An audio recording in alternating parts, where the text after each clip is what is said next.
Welcome back, folks, to WWE Network and Chill. I'm Graham Giason Matthews, and right here on the show, I review all the original programming that I watch on the WWE Network. We just got finished covering Total Divas Season 1. Now, moving forward, instead of Season 2 of Total Divas, which we will cover at some point, I'm sure, today we're talking about, and for the next 10 episodes, we're talking about Legends House, one of the premier original programs on the WWE Network. I remember, for one thing, the show was first taped over 4 years ago. It was taped over 4.5 years ago.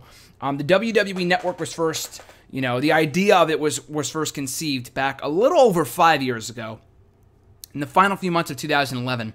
And because of that, they started pitching ideas for what would you want to see, putting all the legends in one house together, kind of like Hogan Knows Best a little bit, but a lot less cheesy and fake and whatever.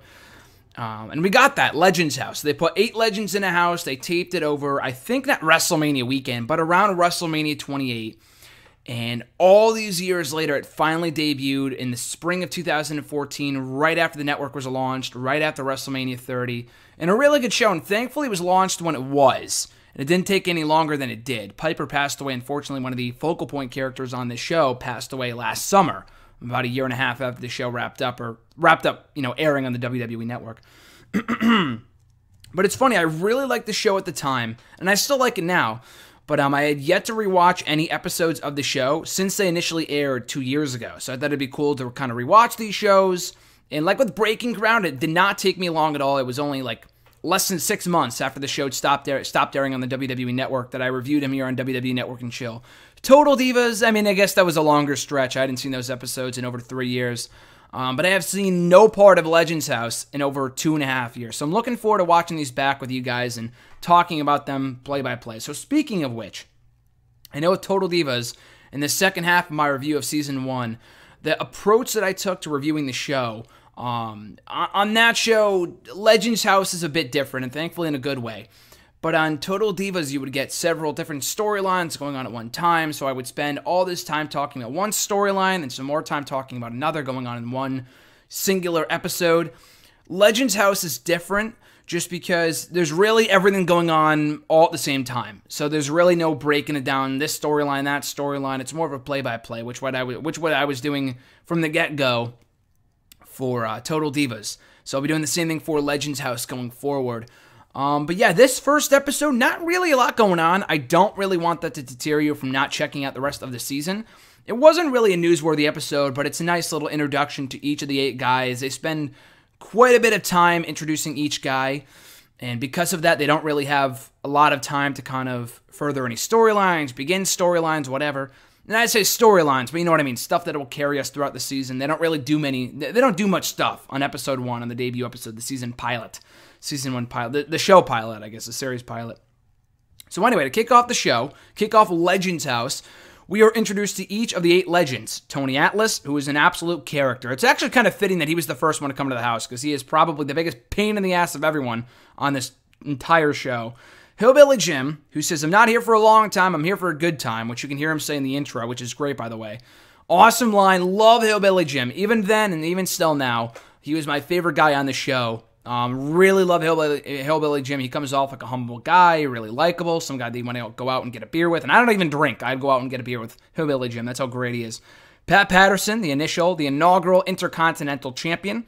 Jimmy Hart, the famous wrestling manager, of course. Howard Finkel, Jim Duggan, Hacksaw Jim Duggan. He does say he gets competitive with Tony Atlas, which becomes very evident later on in the show. We see there are several points throughout Legends House that Hacksaw and Tony Atlas nearly come to blows. That's how heated the rivalry is between these two guys. We got Mean Gene Okerlund coming in, and then finally Rowdy Roddy Piper, who is the biggest name on the show, the centerpiece, the focal point. He says, "I'm not here to learn anything." And as we quickly find out, Roddy Piper is quite the outcast based off his upbringing, just the way that he is. And I can't blame the guy. I'm a lot similar in that way as well. But he is the outcast of the group. He likes all the other 7 legends, but he doesn't really love the idea of spending X amount of weeks in the same house with these guys. It might have been a week. I don't think it was a week. I know they were doing new things every day, but I feel like it must have been more than a week, right? It wasn't that long, because the show only lasted 10 episodes, and each episode's like a day in the life of these legends and what they're doing. But anyway, he says, "The brotherhood that we have will be tested. Roddy Piper says. So that goes without saying. You put 8 full-grown legends, 8 full-grown men, period, in one house together. You're going to obviously have some problems. Tension will rise. And we quickly find that out later on in even this episode. So then, from there, we get introduced to Ashley, who I believe is a member of the Pussycat Dolls, who was, I don't even know if they're still around. I know there was some big, band, obviously, when I was a kid, even 10, 15 years ago. I know I'm 21, but they were around 10, 15 years ago. I don't know if they're still around today, but I'm pretty sure she was a member of that group. She didn't outright say that. We really don't know much about Ashley at all. She's kind of like the hostess of the show. She's a very pretty girl. But all we know is that her name is Ashley, and that's it. We don't really get much of an introduction to Ashley as much as we do the legends. So she introduces them to their first challenge or activity, whatever you want to say. She kind of gives out the agenda for these legends on a daily basis. She says that you guys are going to introduce yourselves to the neighbors in the surrounding neighborhood. Because they're in some random house in a random fucking neighborhood. It's really in the middle of nowhere, like in California maybe. So each of them go out in pairs. Piper, to whatever family he visits, he is very friendly with the kids, so that's kind of great to see. Kids make him happy, which is awesome. Tony and Mean Gene, I don't know if the people that they talked to opened their door or not, so they just ate the brownies that they were going to give to the neighbors, which was pretty funny. Pat and Jimmy, they go shopping for cabbage a little bit later on. Or actually, even before that, I forgot to talk about this. I'm skipping ahead here. So we skip ahead to the next morning. Roddy Piper, and they're given their own appliances. I mean, I guess they can order out for pizza, but they don't have no car. They're taken from place to place in, like, shuttles and stuff like that. Vans and, garbage like that. So anyway, Piper is getting his breakfast ready, and he has no idea how to use the blender. I say Piper versus Blender, WrestleMania 33, baby. Hashtag book it.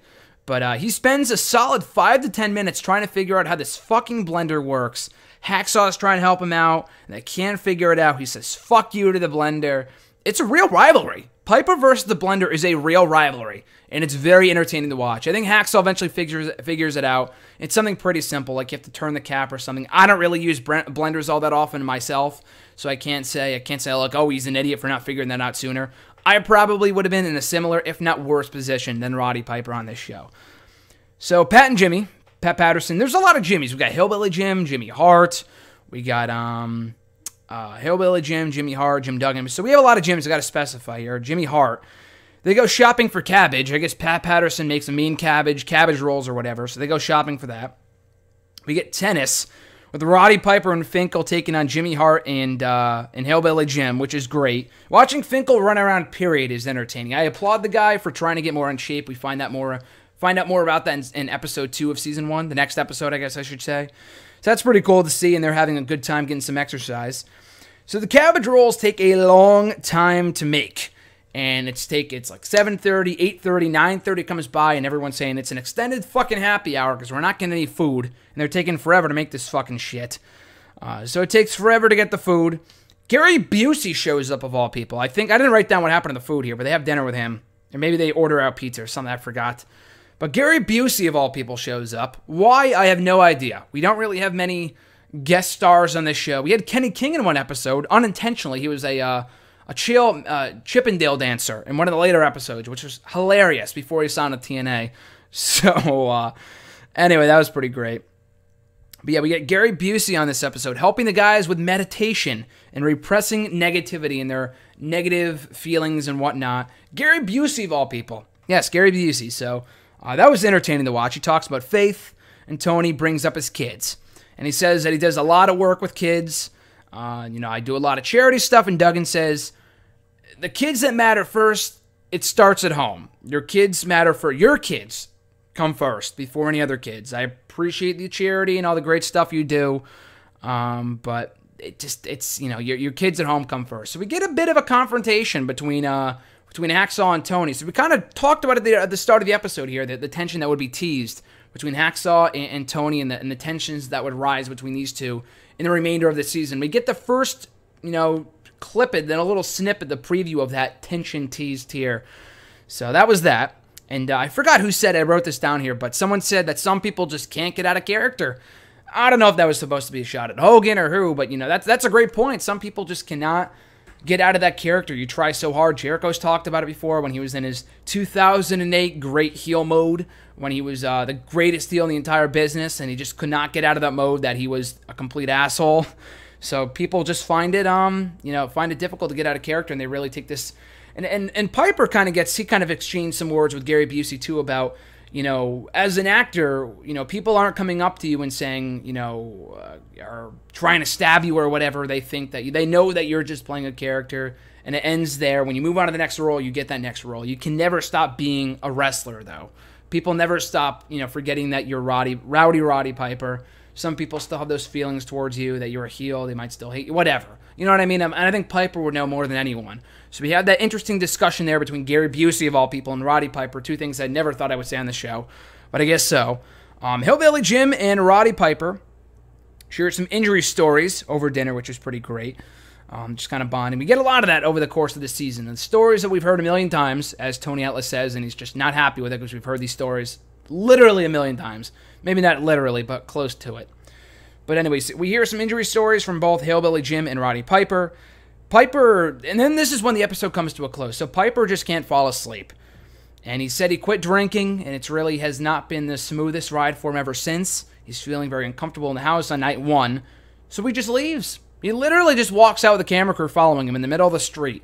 And he goes to some part of, not the desert, but some deserted area around where they're residing. Some desert-like place. Here's the wolves howling at the moon. I don't know if that was edited in or not. I wouldn't be surprised.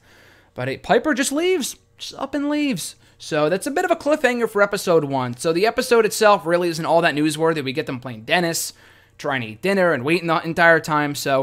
But I'd rather get stuff like this. And I enjoy Total Divas. I've said that before. But I'd rather get stuff like this where it's real, or at least most of it is real, as opposed to made-up storylines that would never ever happen. Especially if you're a die-hard fan of the WWE, that for a fact would not happen.